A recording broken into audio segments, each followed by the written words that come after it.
अक्सर ये देखा गया है कि लोग ये चाहते हैं कि ज्यादा वोलेटिलिटी हो, लेकिन क्या ज्यादा वोलेटिलिटी खतरनाक नहीं है? तो मैं हमेशा कहता हूँ सर सलामत तो पकड़ी है जाए। मार्केट में आप जब तक कैपिटल्स के साथ ट्रेड कर रहे हो, कैपिटल मार्केट आपके लिए, जिस दिन आपके पास कैपिटल खत्म हो गई, कैपिटल मार्केट आपको पहचानता नहीं है। आज एक निफ्टी कॉन्ट्रैक्ट लेने के लिए रिटेल ट्रेडर को लगभग 2 लाख रुपए लगाने पड़ते हैं, लेकिन जब मैं कमोडिटीज की तरफ देखता हूँ और लोगों का जो इंटरेस्ट आ रहा है, उसका एक बहुत बड़ा फंडामेंटल रीजन ये गोल्ड 1 ग्राम, 10 ग्राम, 100 ग्राम और 1 किलो के लिए अवेलेबल है। क्या आपको लगता है ये भी एक रीजन है गोल्ड की पार्टिसिपेशन बढ़ने के लिए? ट्रेडिंग करने के लिए ना आपको थोड़ा ढंग से समझना पड़ेगा। It's not that simple. लोग बातें बहुत करते हैं लेकिन ट्रेड शायद नहीं करते। क्या गोल्ड का ऑप्शन अच्छा ऑप्शन है versus Nifty option? Most welcome to all of you in Dhan studio. आज हमारे साथ बहुत ही स्पेशल गेस्ट है जो बात करेंगे गोल्ड और निफ्टी की। नितिन जी, स्वागत है आपका। नमस्कार जी, नितिन जी के बारे में बताना चाहूँगा। केडिया फिनटेक के फाउंडर है, एक ऐसी फर्म जो गोल्ड के रिस्क मैनेजमेंट के बारे में स्पेशलाइज्ड है। सो नितिन जी, गोल्ड काफी जोरदार मूवमेंट दिखा रहा है और जो निफ्टी के ट्रेडर्स है उनका ध्यान काफी आकर्षित अब गोल्ड की तरफ हो रहा है। तो क्यों ऐसा हो रहा है, क्यों ऐसे रिटर्न्स दिखाई दे रहे हैं? मैं ये बात पूछना चाहूंगा डेरिवेटिव ट्रेडर्स के एंगल से। देखिए, कोई भी ऐसा क्लास होता है ना, जब चलना शुरू करता है, जब वो तेज़ी की तरफ शुरू करता है, या जब हम ये कहते हैं कि जब वो इजी मनी देना शुरू करता है, तो क्या होता है कि ट्रेडर्स का जो ध्यान होता है वो उस तरफ चला जाता है। अगर आपको ध्यान हो तो 2016 के बाद जो क्रिप्टो ने किया था बाकी ट्रेडर्स के साथ, बाकी ट्रेडर्स को हमने देखा, तो similarly this time the crypto is not making money. Equities को भी अगर हम देखें तो लास्ट 2 साल से कोई रिटर्न नहीं बन रहा है। तो इसी के अगेंस्ट में यदि हम गोल्ड को देखते हैं तो गोल्ड ने बहुत अच्छे रिटर्न्स बना के दिए, और ये तब बना के दिए जब वो अपने 25 साल के फेयर वैल्यू पे आया। 25 साल या 45 साल के फेयर वैल्यू पे आया। तो जब 45 साल के फेयर वैल्यू पे आया और लोग ये कहते हैं गोल्ड महंगा हो गया है, तो मैं कहता हूँ गोल्ड महंगा नहीं हो गया, गोल्ड अपनी कीमत पे आया है, क्योंकि अभी तक वो अंडर वैल्यूड चल रहा है। ओ, और मैं ये बात हवा में नहीं कह रहा हूँ। आपको अगर ये बात चेक करनी है, आप 1980 का प्राइस ले लीजिए। अब 1980 के प्राइस के बाद ग्लोबल इन्फ्लेशन ले लो आप, जो कि ऑन एन एवरेज 3% आती है। आप वो उसके ऊपर कंपाउंडिंग लगा दो ईयरली के हिसाब से, तो जो प्राइस बन के आता है दैट इज $3780। अब $3780 2025 का फेयर वैल्यू प्राइस होता है। अब अगर आज की डेट में 3850, या अभी जब हम बात कर रहे होंगे तो शायद हो सकता है ये टेलीकास्ट हो, $4000 हो, तो मैं नहीं समझता कि गोल्ड ओवर वैल्यूड हो गया है या गोल्ड महंगा हो गया है।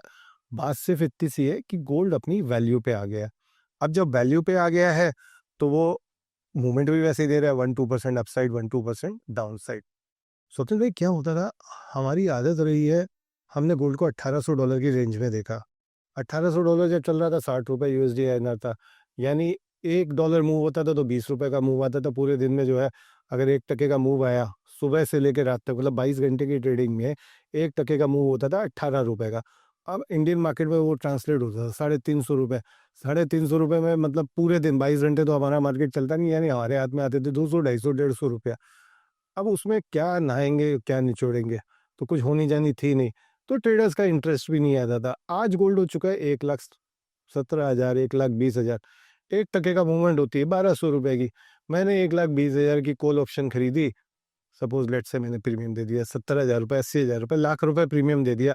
₹1000 बढ़ गया, 700-800 मेरी जेब में आए, 70-80 हज़ार मेरी जेब में आए। अब जो निफ्टी ट्रेडर है उसको लगता है यार इससे अच्छा तो धंधा ही कोई नहीं है। मैंने ₹1,25,000 लगाए, स्टॉप लॉस लगाया कल के लो का, गए तो ₹20,000 गए, आए तो ₹80,000 आए। हफ्ते में 4 दिन पैसा बन रहा है, इससे अच्छा धंधा क्या हो सकता है? तो जब आपको पैसा बनाना आ जाता है, ठीक है, और वो भी एक ऐसे एसेट क्लास में जिसमें आपको पता है कि भाई ऐसा नहीं हो सकता कि ओवरनाइट 10% ऊपर खुल जाए या ओवरनाइट 10% गैप डाउन खुल जाए। जी बिल्कुल। आप मुझे बताइए, पिछले 45 साल में कितनी बार ऐसा हुआ है कि 10% गैप गैप डाउन खुल गया? Rare chances. Rare chances, Covid को अगर हम छोड़ देते हैं, बिल्कुल रेयर चांसेस है। या एक बार 2013। 2013 2009 में हम चले जाएं, जिस दिन जब पहली बार जापान ने रेट ऑफ इंटरेस्ट 0.25 BPS से बढ़ाया था, तब शायद ऐसा हुआ होगा। मेरी भी मेमोरी में नहीं आ रहा है। बिल्कुल ठीक है, तो जब इस तरह की आपको आप कितना सेफ साइड फील कर रहे हो?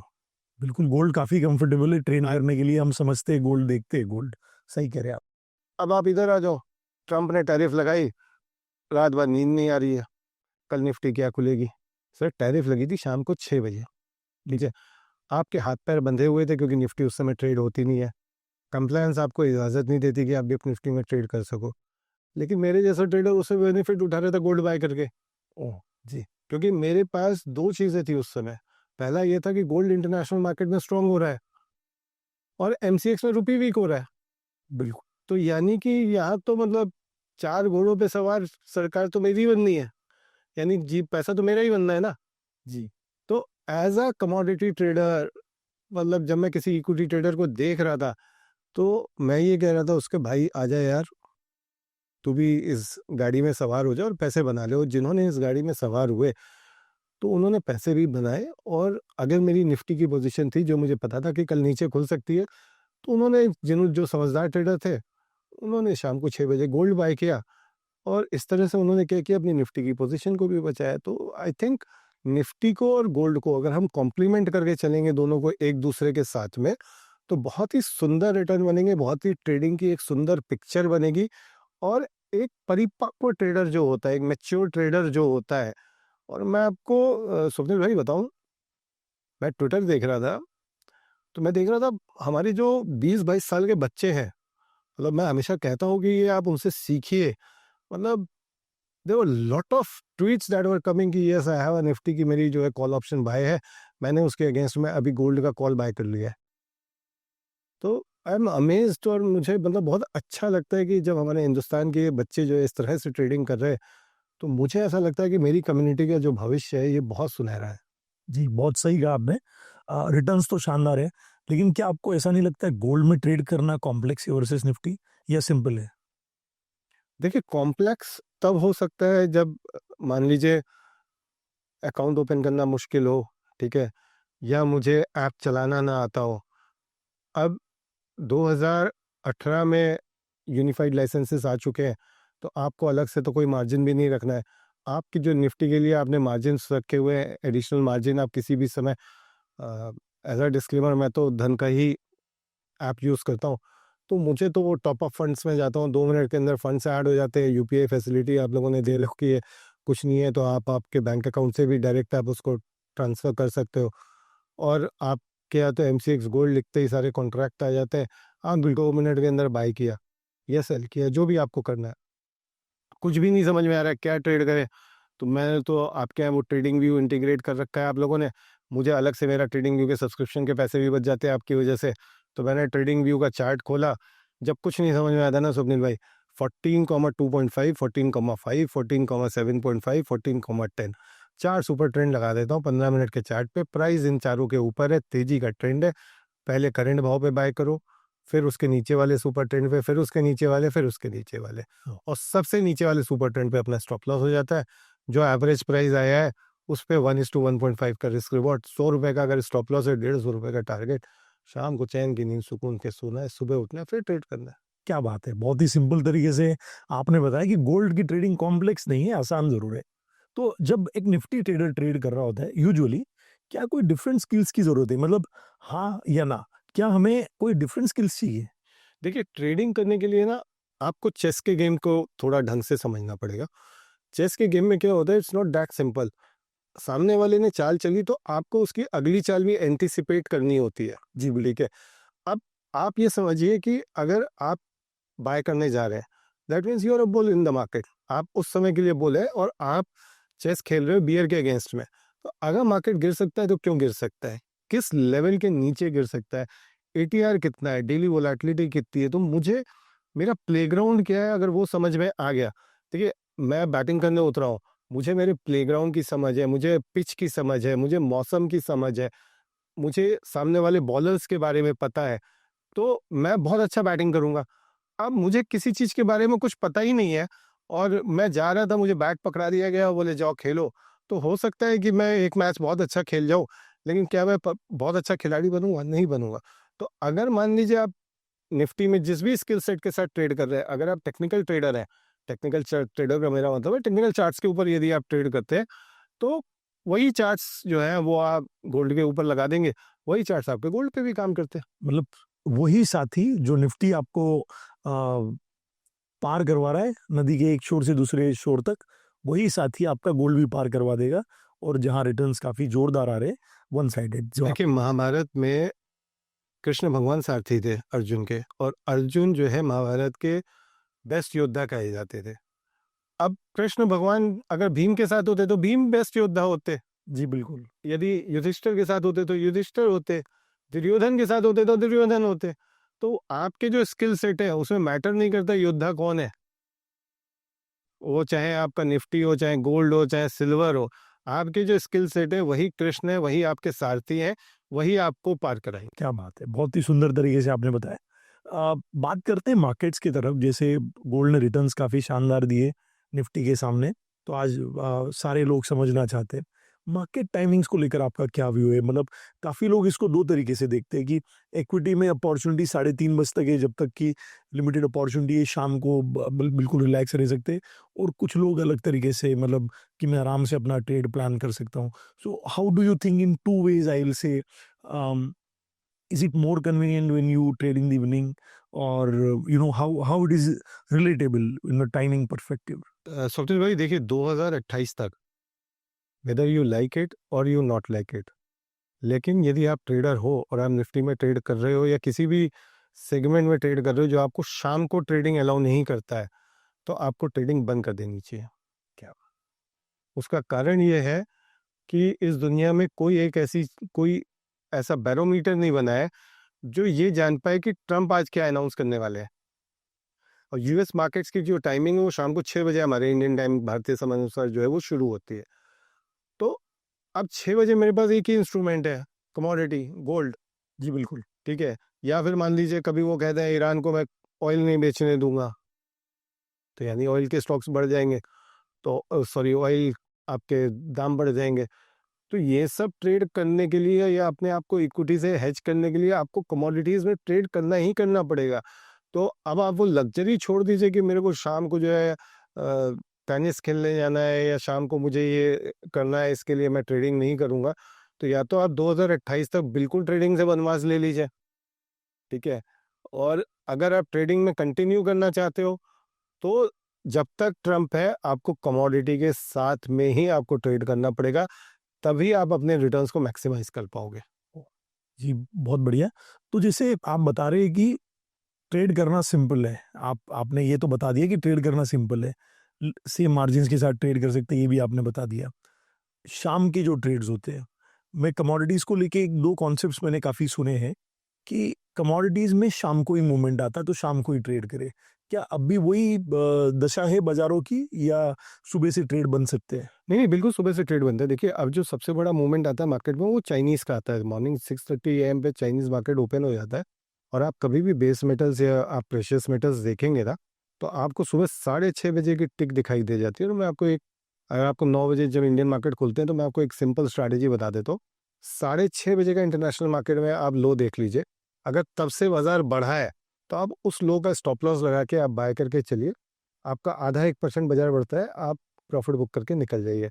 अगर बाजार नीचे आया है 6:30 बजे, ठीक 6:30 से लेके अगर बाजार नीचे आया है तो फिर आप हाई का स्टॉप लॉस लगाइए, शॉर्ट करिए और घंटे 2 घंटे में 11 बजे तक जो पैसा बनता है लेके निकल जाइए। ऐसा क्यों? 6:30 बजे जब चाइनीज आते हैं ना, इनकी एक स्ट्रैटेजी होती है सर। ये बाय करते हैं तो सिर्फ बाय करते हैं और ये बेचते हैं तो सिर्फ बेचते हैं। अच्छा। मतलब इनका ये काम नहीं है कि पहले बाय कर लिया फिर बेच दिया फिर बाय कर लिया। तो 11 सवा 11 तक इनकी शायद ट्रेडिंग चलती है, 11:30 तक। तो 11:30 बजे आपको अपनी पोजीशन एग्जिट कर देनी है। फिर यूके के मार्केट खुलते हैं, पर यूके के मार्केट में हम इतना पार्टिसिपेशन नहीं देखते। लेकिन शाम को 6 बजे क्या होता है कि आपके जो मोस्ट एक्टिव मार्केट्स होते हैं वो सारे के सारे काम कर रहे होते हैं। इनफैक्ट चाइनीज मार्केट भी एक बार दोबारा खुल जाते हैं, बहुत कम लोगों को ये बात पता है। तो उस समय क्या होता है, मैक्सिमम पार्टिसिपेशन हो रहा होता है अक्रॉस द वर्ल्ड। तो जब maximum participation across the world हो रहा होता है तो उस समय आपकी जो वोलेटिलिटी है वो ज़्यादा आती है। दूसरा देखिए, कमोडिटीज़ जो होती हैं वो हाईली डिपेंडेंट है डॉलर के ऊपर। मतलब जनरली हम देखते हैं कमोडिटीज़ का जो इन्वर्स रिलेशन है वो डॉलर के साथ चलता है। और यूएस के जो इकोनॉमिक डेटा आते हैं, फंडामेंटल डेटाज आते हैं, वो जनरली शाम को 6 बजे पहला डेटा आता है, फिर वो 8 बजे तक थोड़े थोड़े समय अंतराल के अनुसार आते रहते हैं। पर जो मैक्सिमम डेटा है, जो आपके इम्पैक्टफुल डेटा है, वो शाम को 6 बजे आते हैं। तो इस वजह से भी जो दुनिया भर के बाजार के लोग हैं वो उस डेटा के ऊपर नज़र रखते हैं और उस डेटा के अकॉर्डिंगली अपनी पोजीशन लेते हैं। तो जो इवनिंग ट्रेडर है, जो ये चाहते हैं भाई मैं शाम को 6 बजे अपने बिजनेस के काम से या ऑफिस के काम से थोड़ा फ्री हो जाता हूँ and I want to do some trading also, तो for them it is a very good opportunity कि आपने थोड़े से फंडामेंटल डेटा सेट को आपने स्टडी कर लिया, कहीं आपको जाने की ज़रूरत नहीं है। forexfactory.com is a very simple and best website. आपने forexfactory.com खोली, forexfactory.com पे आपको एक आइडिया लग जाएगा कि भाई क्या एक्सपेक्टेड डेटा है, क्या प्रीवियस डेटा है, क्या फोरकास्ट है और क्या डेटा आया, वो सब आपको मिल जाता है। जो डेटा आया है उसका इम्पैक्ट जनरली 15 मिनट रहता है स्वप्निल भाई।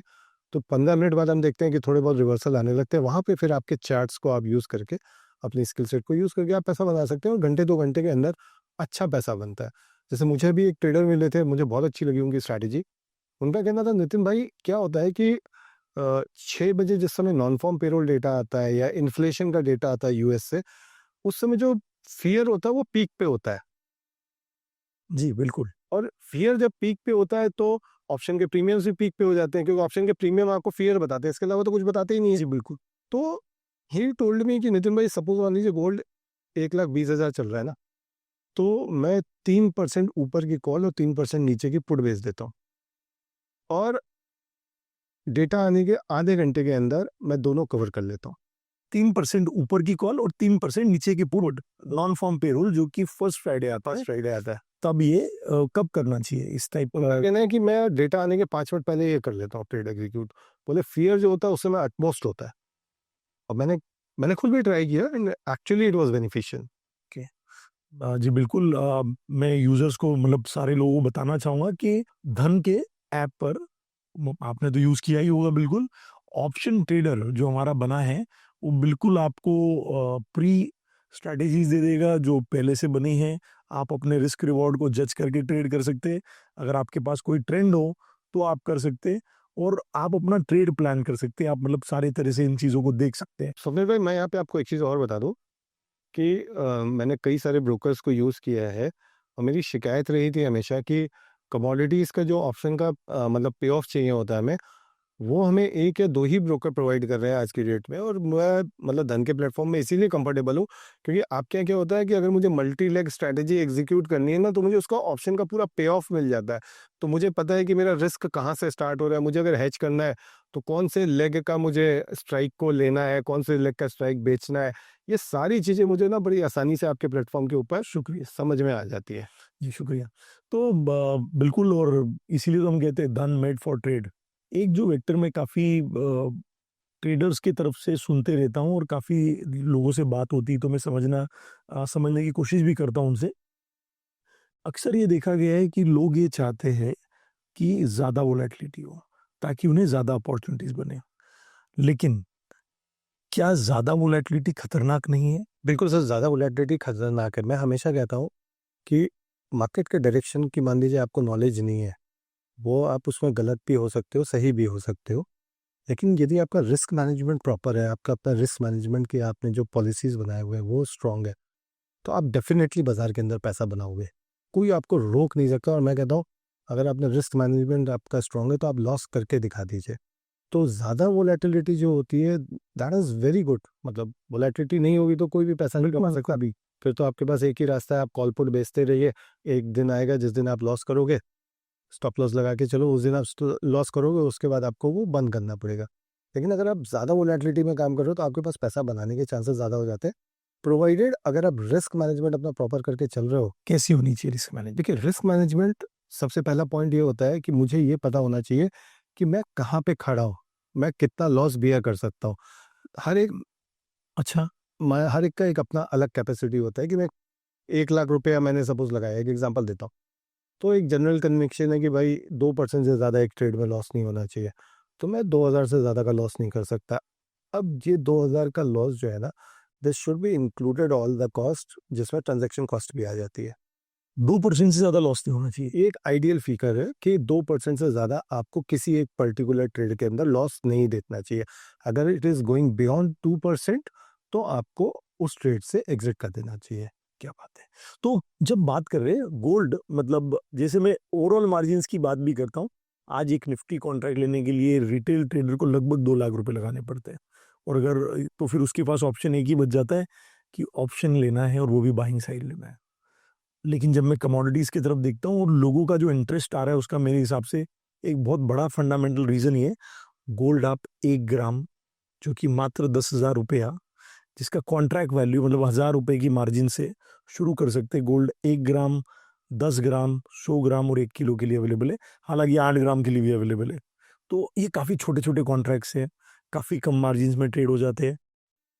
क्या आपको लगता है ये भी एक रीजन है गोल्ड की पार्टिसिपेशन बढ़ने के लिए? डेफिनेटली सर, जितने स्मॉल डिनोमिनेशन के जो कॉन्ट्रैक्ट्स हैं, और रिस्क जब भी वो कम है। हाँ, रिस्क भी कम होता है। जब वो आते हैं तो क्या होता है, लोगों का कॉन्फिडेंस बढ़ जाता है। जैसे सपोज मान लीजिए आज मुझे गोल्ड में ट्रेडिंग करना स्टार्ट करना है, सीखना है, तो मैं हमेशा कहता हूँ कि देखिए, सर सलामत तो पगड़ी हजार। बिल्कुल। ठीक है, मार्केट में आप जब तक कैपिटल्स के साथ ट्रेड कर रहे हो, कैपिटल मार्केट आपके लिए, जिस दिन आपके पास कैपिटल खत्म हो गई, कैपिटल मार्केट आपको पहचानता नहीं है। बिल्कुल। तो आपको स्टार्टिंग में क्या करना है, आपको 1 ग्राम कॉन्ट्रैक्ट से ट्रेड करिए, कॉन्फिडेंस बढ़ाइए, 10 ग्राम पे आइए, फिर 100 ग्राम पे आइए, फिर आप 1 किलो पे आइए। और मे बी ये जो प्रोसेस है, ये हो सकता है 1 साल लग जाए, 1.5 साल लग जाए, 2 साल लग जी जाए। बिल्कुल बिल्कुल। आप इसको ऐसे समझिए कि आप जब कॉलेज जाते हो तो भी आपको ग्रेजुएशन के लिए 3 साल देने पड़ते हैं। ठीक है, तो सिमिलर बहुत सही कहा। यहाँ पे आप आए हो, यू आर अ लर्नर, तो आपकी एक स्टेज होती है। कोई भी आदमी पहले दिन जाके किसी कंपनी का सीईओ नहीं बन जाता अनटिल अनलेस वो चेयरमैन का बेटा है। ठीक है, तो उसको नीचे से ही स्टार्ट करना पड़ता है। तो यहाँ पे भी आपको नीचे धीरे धीरे धीरे धीरे धीरे आप ग्रेजुएट बनिए। वो ग्रेजुएट बनने के बाद फिर आप 1 किलो के कॉन्ट्रैक्ट के अंदर ट्रेड करिए। तो ग्रेजुएट बनने के लिए आप जो हेल्प कर रहे हैं, थैंक यू सो मच। बात करते हैं थोड़ी बहुत, जैसे गोल्ड में वेरियस टाइप के कॉन्ट्रैक्ट्स है। पेटल है जो कि 1 ग्राम वाला है, गोल्ड 10 है जो कि 10 ग्राम में है, और मिनी है 100 ग्राम और 1 किलो। तो जब बात कर रहे हैं तो क्या गोल्ड कॉन्ट्रैक्ट करंट मंथ को बेच के या खरीद के, मैं रिफ्रेम कर सकता हूँ आपके लिए, मैं अगर इस मंथ के गोल्ड को खरीद के अगले मंथ के गोल्ड को बेचता हूँ, स्प्रेड, कैलेंडर्स, आर्ब, ऐसी कोई अपॉर्चुनिटीज बनती है क्या? मैं मिनी कॉन्ट्रैक्ट्स को खरीदूं, लार्ज कॉन्ट्रैक्ट को बेचूं, तो इस टाइप के ट्रेड संभव है क्या इसमें? क्योंकि बिल्कुल, वेरियस टाइप के कॉन्ट्रैक्ट्स हैं। बिल्कुल संभव है सर। इसको कमोडिटी की भाषा में ही मैं जवाब देता हूँ, क्योंकि यदि आप ये स्प्रेड ट्रेडिंग कमोडिटी में करने जाओगे तो आपको दो वर्ड जो है वो बहुत मिलते हैं सुनने को। एक होता है बैकवर्डेशन, ठीक है, जिसको हम उल्टा बदला बोलते हैं, और एक होता है सीधा बदला। तो सीधे बदले में क्या होता है कि जो अगला कॉन्ट्रैक्ट है वो करंट कॉन्ट्रैक्ट के ऊपर ट्रेड कर रहा है। अच्छा। ठीक है, और उल्टे बदले में क्या होता है, अगला कॉन्ट्रैक्ट जो है वो नीचे ट्रेड कर रहा है। तो कभी भी ना आपको ये देखना है कि डिमांड और सप्लाई कैसी है। अगर करंट में डिमांड ज़्यादा है, सपोज मान लीजिए आज की मैं आपसे बात करता हूँ, आज गोल्ड और सिल्वर दोनों की डिमांड मार्केट के अंदर, स्पॉट मार्केट में बहुत आई है, और सप्लाई डिमांड को मीट नहीं कर पा रही है। तो अब ऐसे में एक्सचेंज की एक्सपायरी आने वाली है, तो मैं क्या करूंगा, मैं बोलूंगा एक्सचेंज से माल उठा लूंगा। चलो, एक्सचेंज से तो मुझे माल मिल ही जाएगा, कंपलसरी डिलीवरी कॉन्ट्रैक्ट है। अब जब करंट कॉन्ट्रैक्ट में डिमांड बढ़ेगी तो अगला कॉन्ट्रैक्ट क्या होगा, डिस्काउंट में आ जाएगा, या अगला कॉन्ट्रैक्ट जो है वो नीचे आ जाएगा और करंट कॉन्ट्रैक्ट ऊपर आपको ट्रेड करता दिखाई देगा। तो अब ऐसे में क्या होगा, ट्रेडर आएगा और वो ये कहेगा चलो एक काम करता हूँ, इसको बेच देता हूँ और इसको खरीद लेता हूँ। नहीं, ये सर आपको लॉस दे देगा, क्योंकि जब तक डिमांड कमजोर नहीं होगी ये बराबर नहीं होंगे। तो ऐसे में आपको क्या करना है, ऐसे में आपको जो नेक्स्ट कॉन्ट्रैक्ट है ना, उसको बाय करके चलना है और उसका अगला कॉन्ट्रैक्ट सेल करना है। अच्छा। क्योंकि जैसे ही ये कॉन्ट्रैक्ट एक्सपायर होगा, अगले कॉन्ट्रैक्ट में डिमांड बढ़ जाएगी और ये ऊपर आ जाएगा। तो मतलब ये प्रो ट्रेडर्स की स्ट्रेटेजी है, ये बिगिनर्स के लिए नहीं है। तो बात करते थोड़ा बिगिनर्स की तरफ भी बात करेंगे, जैसे गोल्ड वर्सेस निफ्टी की बातें हो रही है, तो एक अपॉर्चुनिटी डेफिनेटली बन सकती जो शायद निफ्टी में नहीं बनती होगी। एक और मेरा सवाल होगा आपसे, जैसे मार्केट टाइमिंग्स है, इसमें मार्केट टाइमिंग्स काफी अच्छी है, हमने थोड़ी देर पहले भी बात करी थी। ऑप्शंस में क्या होता है? यूजुअली इक्विटीज में देखा जाता है, कुछ दिन तक तो ये संभव था कि वीकली एक्सपायरीज हो रही थी, या आगे जो भी सेबी रेगुलेटर जो भी डिसीजंस ले। गोल्ड में इसको किस तरह से देखते हैं आप? देखिए, एक बार मैं जरा लास्ट क्वेश्चन में थोड़ा सा आगे आऊँगा कि ये तो प्रो ट्रेडर के लिए हो गई, ठीक है। अब कई सारे लोग ये कहते हैं कि भाई मेरे पास पैसा पड़ा हुआ है, मुझे कुछ ऐसा बताओ एफडी से ज़्यादा रिटर्न मिल जाए। जी। करेक्ट। देखिए, कई बार ऐसा सिचुएशन आएगा कि गोल्ड मिनी जो है आपको बड़े गोल्ड से डिस्काउंट में दिख जाएगा, गोल्ड मिनी जो है बड़े गोल्ड से डिस्काउंट में देगा? डिस्काउंट में मिल जाएगा। क्या ये हमेशा होता है? कई बार हो जाता है, ऐसी सिचुएशन कई बार क्या आती है। कारण? कई बार ऐसा हो जाता है कि मान लीजिए मेरे पास गोल्ड मिनी की एक्सपायरी जो है वो हर महीने होती है, बड़े गोल्ड की 2 महीने में एक बार होती है। अब मान लीजिए मेरे पास स्टॉक है, मार्केट में नहीं बिक रहा है, तो मैं उसको एमसीएक्स में बेच के डिलीवरी उसकी छोड़ देता हूँ, तो गोल्ड मिनी जो है वो आपका नीचे आ जाता है। पर गोल्ड मिनी जो है, चूंकि वो बनता बड़े गोल्ड से है, तो उसकी एक लेबर कॉस्ट भी होती है, तो वो जनरली $2 से $3 के आसपास आती है। तो वो डिस्काउंट में ज़्यादा देर रह नहीं सकता, उसको ऊपर ही आना होता है।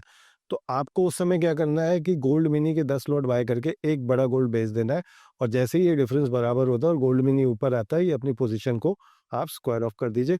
एफडी की तरह रिटर्न मिलेगा आपको पैसा। क्या बात है। और फिर से ये एक प्रो या प्री प्रो स्ट्रेटेजी कही जा सकती है, बिल्कुल सही। तो मतलब बेसिक आपको नजर का खेल है। नजर का खेल है जी, क्या बात है। बात नजर के खेल की चल रही तो चार्ट्स पे चलते हैं। एक इक्विटी ट्रेडर जो चार्ट्स के थ्रू ट्रेड करता है, जैसे कि आपने बताया कि धन पे ट्रेडिंग व्यू के द्वारा आप सारे चार्ट्स देख सकते हैं, काफी सारी फैसिलिटीज आपके लिए। तो जो चार्ट में एज ए इक्विटी ट्रेडर देख रहा हूँ, क्या उसी तरह से मुझे चार्ट देखनी होगी निफ्टी में जो ट्रेड कर रहा हूँ, वैसे ही चार्ट मुझे गोल्ड के लिए देखना है या कुछ और करना है? देखिए, निफ्टी में लोगों की आदत होती है बहुत शॉर्ट टर्म चार्ट देखते हैं, 1 मिनट, 3 मिनट, 5 मिनट। ये जो मैं बोल रहा हूँ ये मेरा पर्सनल कैपेसिटी में है। जी बिल्कुल। तो मुझे ऐसा लगता है कि कमोडिटीज़ के अंदर चूंकि 22 घंटे की ट्रेडिंग होती है, तो वहाँ पे अगर आप 15 मिनट और 1 घंटे का चार्ट कंबाइंड में लगाते हो, और मेन फोकस आप 1 घंटे के चार्ट के ऊपर प्राइस एक्शंस में करते हो, तो आपको ज़्यादा बेनिफिट्स मिलते हैं। क्योंकि कमोडिटीज़ में कई बार क्या होता है, सब एक एक मिनट में ना बहुत शार्प मूव्स आते हैं, तो कैंडल्स को जो स्टडी करना होता है थोड़ा सा मुश्किल हो जाता है। मैं नहीं कर पाता उस चीज़ को। तो मेरा मानना है मैं बहुत कंफर्टेबली रहता हूँ 15 मिनट और 1 घंटे के चार्ट के आसपास।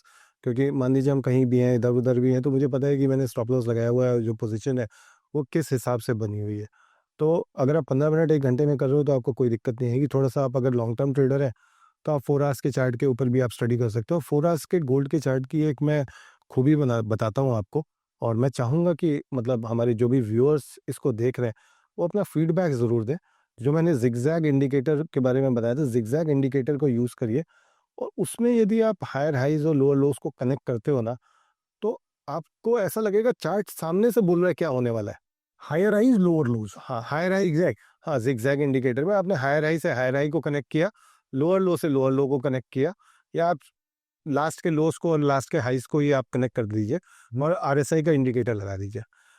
आप ये 2 चीज़ करेंगे ना, तो आपको ऐसा लगेगा चार्ट खुद बोल रहे हैं कि क्या होने वाला है। क्या बात है। This is my personal experience कि मतलब, और कुछ भी हो, कुछ भी कहीं दिखे, पर वो जो चार्ट बोलता है सर, मैंने 10 में 10 बार वैसा ही होते देखा है। अगर चार्ट बोलने लग जाए तो बस इससे बेहतर क्या होगा हमारे सर लिए? हर चार्ट कुछ कहता है, क्या बात है। हर चार्ट बोलता है। अब ये अलग बात है कि हम उसे सुन पाते हैं या नहीं सुन पाते। जैसे मेरी बीवी आजकल कहती है, देखो मैंने तुमसे कहा था हर महीने गोल्ड खरीद लिया करो। जी, क्या बात है। तो मैं आशा करता हूँ आपने तो काफ़ी गोल्ड खरीदा ही होगा। You are a very famous firm in the risk management side, so thank you. आप बढ़ते हैं अगले सवाल की तरफ। आप गोल्ड निफ्टी इस श्रृंखला में एक चीज़ बहुत इंपॉर्टेंट है। हम ये मानते हैं यूजुअली कि निफ्टी में कोई डेटाज नहीं होते, कोई ट्रैक नहीं करना है, चार्ट देखो बस, life is easy.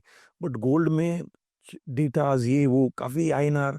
Is it again same question, complex, simple, how it is? Sir 50 company आपको ट्रैक करनी है, जी। ठीक है।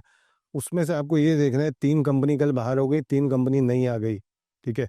वो 50 कंपनी में से कौन सी कंपनी आगे खींच रही है, पीछे खींच रही है, कौन कितना परसेंट खींचेगी। आज बैंक चल गए, कल कैपिटल गुड्स चल गए, परसों आईटी के ऊपर टैरिफ लग गया, अभी फार्मा के ऊपर टैरिफ लगने वाला है। इससे निफ्टी में क्या इम्पैक्ट आएगा। यस आप बैंक। कहना क्या चाहते हैं, गोल्ड सिंपल है? मुझे सर आप ये बताओ ना, गोल्ड से सिंपल क्या है, गोल्ड में कॉम्प्लेक्स क्या है, आप एक बात बताओ। नहीं, पर हम डेटा कहाँ देखें? forexfactory.com। जी, कौन सा डेटा देखें हम? सिर्फ आपको वो डेटा देखना है जिसके आगे बगल में लाल निशान लगा हुआ है। जिसके बगल में लाल लाल लगा? निशान लगा, बस सिंपल। वो देते हैं आपको बना के, लाल पीला ऑरेंज, लाल निशान है मतलब वही देखना है, बाकी में दिमाग ही नहीं लगाना है।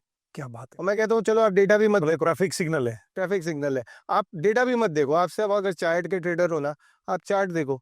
मैं यूजर्स को बोलना चाहूंगा, हमने फॉरेक्स फैक्ट्री की साइट को नीचे लिख दिया है आपके रेफरेंस के लिए।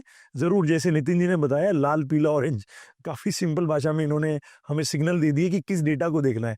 नितिन जी, काफी एक्साइटिंग कॉन्वर्सेशन हो रही है आपके साथ। एक सवाल और पूछना चाहूंगा, कौन से डेटा देखने हैं, कब देखने हैं? देखिए सिर्फ यूएस के डेटा देखिए, शाम को 6 बजे जो आते हैं। जैसे मेजर इंपॉर्टेंट डेटा है आपका non farm payroll data, inflation data, ठीक है, और जीडीपी का डेटा इंपॉर्टेंट है, फेड की मीटिंग्स इंपॉर्टेंट है। सब इंपॉर्टेंट है और बिल्कुल इंपॉर्टेंट नहीं है। जी, तो इसका मतलब ये है कि पूरे मंथ का कैलेंडर एक बार देख ले, हाँ, अलर्ट कर दे। अगर आप डेटा नहीं देखना चाहते तो और भी अच्छा है। क्या बात। कैसे अच्छा है? 6 बजे डेटा आना है ना, आपने जो बोला अलर्ट लगा दो, बस करो इतना, 5:30 से लेकर 6:30 तक पोजीशन नील कर दो। 6 बजे डेटा आना है ना, 5:30 बजे से लेके 6:30 बजे पोजीशन नील कर दो, 6:30 बजे आ जाओ आप अपना चार्ट लगा के, तीर कमान जो आप लोग बोलते थे ना धन में, जी बिल्कुल। तो तीर कमान लेके आप अपना जो है बिल्कुल बैठ जाओ 6:30 बजे, और आप अपने चार्ट्स के बेस पे ट्रेडिंग करो।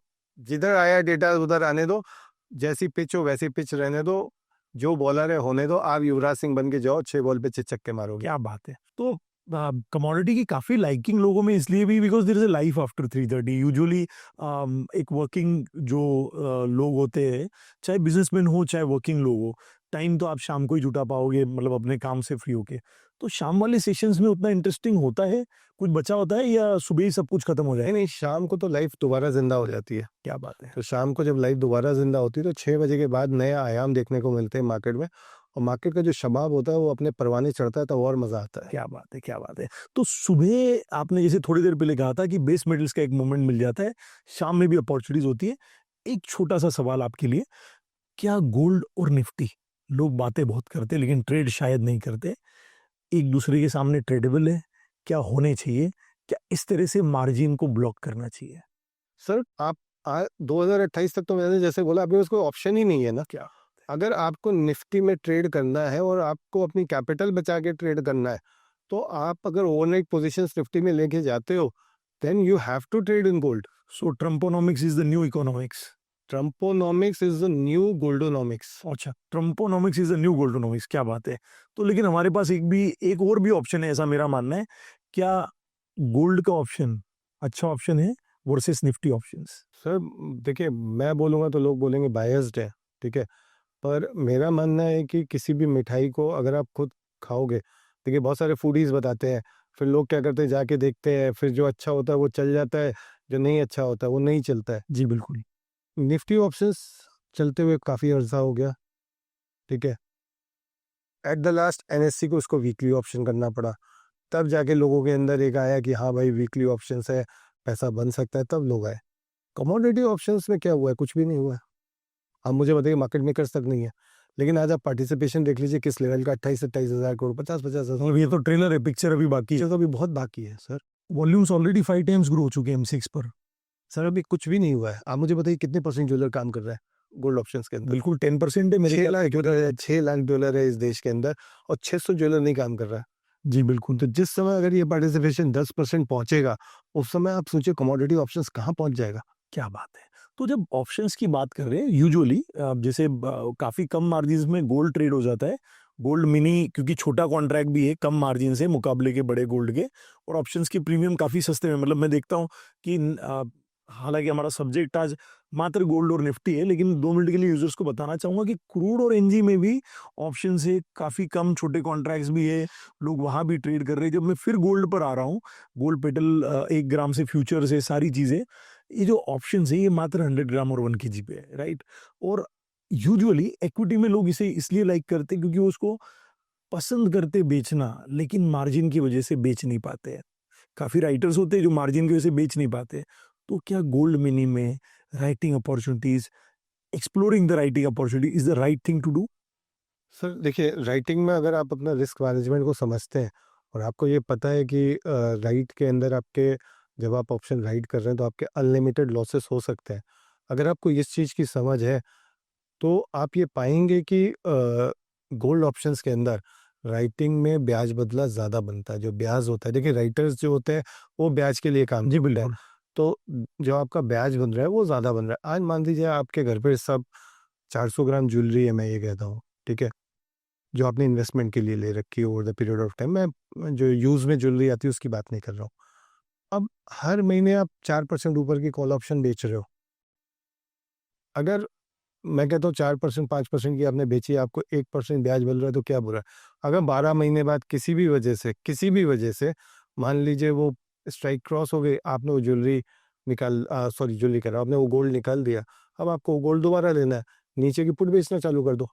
जी, बड़ा आसान है मतलब। नीचे की पुट बेचना चालू कर दो, जिस दिन आपकी पुट में पानी आ जाए उस दिन आप गोल्ड मार्केट से दोबारा खरीद लो, तो आपको पैसा तो आना ही है ना।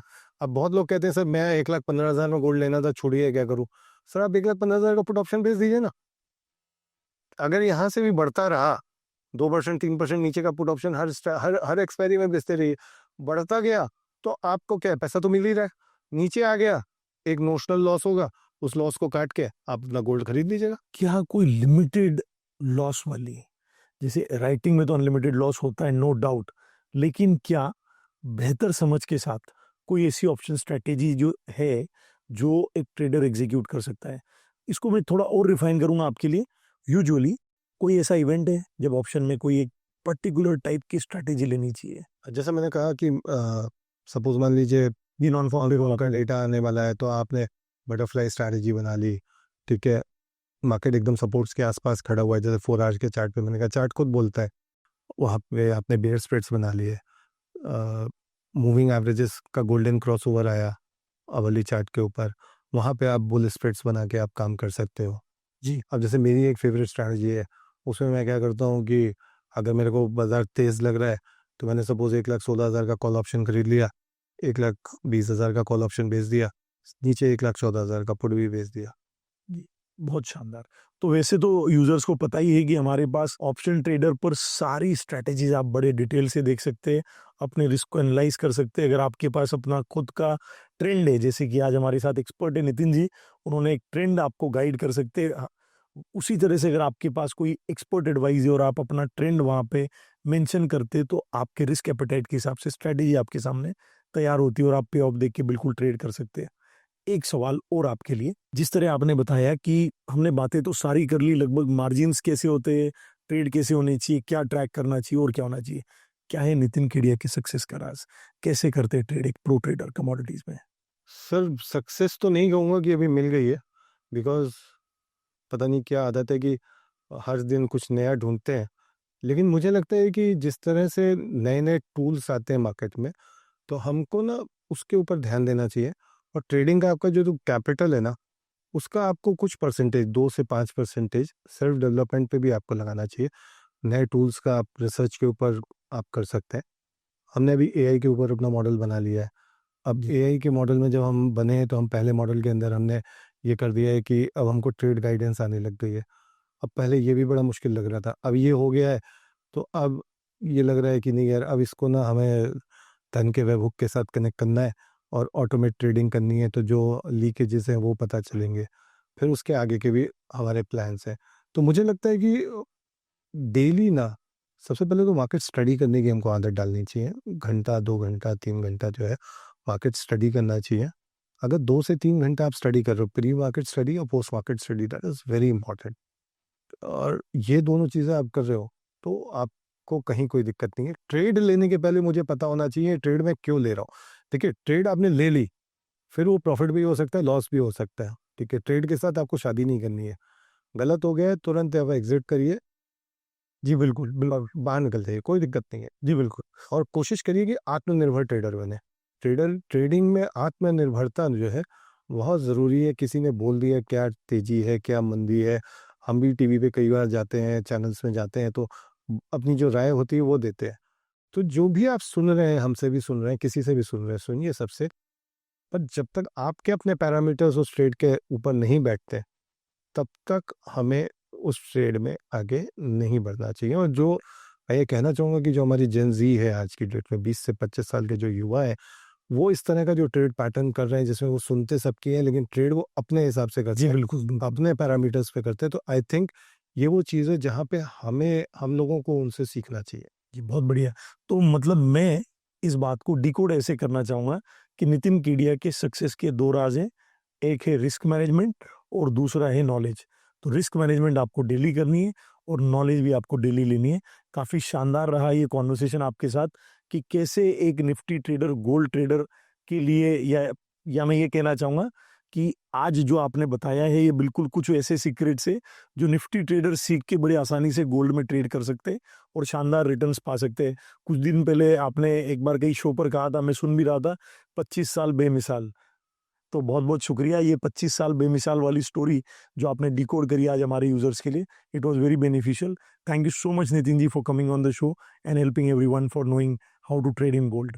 थैंक यू स्वप्निल भाई, और बहुत-बहुत धन्यवाद धन की टीम को, जिन्होंने इतना सुंदर, इतना बढ़िया प्लेटफ़ॉर्म हमारे जैसे ट्रेडर्स के लिए जो है वो बनाया है। और सबसे बड़ी बात मैं ये कहना चाहूँगा कि मतलब जो आप लोग वीडियोज़ बनाते हो, हम ट्रेडर्स कहलाते हैं करके, उससे एक बड़ा प्राइड आता है कि हम लोग जो ट्रेडर्स हैं हमारी कम्युनिटी के लिए कोई इस तरह से कर रहा है, तो मेनी थैंक्स। जी बिल्कुल, thank you. Investments in the securities market are subject to market risk. Read all the related documents carefully before investing.